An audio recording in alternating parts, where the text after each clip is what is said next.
ఇబ్బంది పెట్టాడు, రోడ్డును పాలు చేశాడు అంటుకుంటారు. మనోజ్ని దృక్పథంలో చూసేవాళ్ళు అట్లాగే ఉంటుంది. మనోజ్కి అన్యాయం చేస్తున్నారు అనుకుంటారు. మనోజ్కి వ్యతిరేకంగా ఉండేటటువంటి వాళ్ళు విష్ణుకు అనుకూలరు ఏమనుకుంటారు, మనోజ్ అన్న నాన్న పరువు తీస్తున్నాడు అనుకుంటారు. అదే విష్ణు అనుకూలరు ఏమనుకుంటారు, ఆ నాన్నకు అండగా నిలబడ్డటువంటి గుండెకాయలు అంటోడు ఇతను అనుకుంటారు. ఈ ఎవరి పర్సెప్షన్ వాళ్ళదే. కాకపోతే ఉండే అంశం వల్ల ఏంటంటే నైతికత, ధర్మం ఈ రెండు పాటించాల్సిన బాధ్యత పెద్దరికంగా ఉన్నప్పుడు ఆయన చేతిలో ఉంది.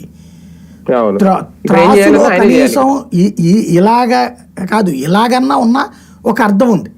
అసలు ఏమీ లేకుండా ఎలా ఉంటే ఉపయోగం ఏముంది? అదే కదా ఆయనకి దీని వలన సమాజం ఎట్లా చూడాలి?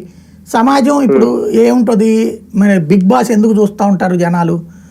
ఎదురోడి కొంతలో జరిగే ఇష్యూస్ చూసుకోవాలనే తపన. సీరియల్స్ ఎందుకు సక్సెస్ అవుతుంటాయి? ఆ గొడవలు, కుటుంబ గొడవలే కదా సీరియల్ అన్ని కూడా. కాబట్టి ఇది ఆ ఇంట్రెస్ట్ టాపిక్ అవడం వల్ల మీడియా అంతా దాని మీద దృష్టి సారిస్తుంది. లేకపోతే అసలు పట్టించుకోవాల్సిన అవసరం లేదు.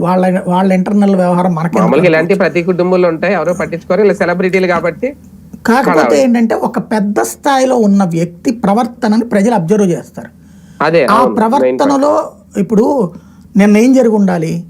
ఒక మామూలు తటస్థుడిగా అయితే నాకేమనిపించిందంటే, మోహన్ బాబు ఈ గొడవ అంతా జరుగుతున్నప్పుడు మోహన్ బాబు బయటకు వచ్చి, ఏంది మనోజు ఇది, నువ్వు పద లోపలికి, ఆ బౌన్స్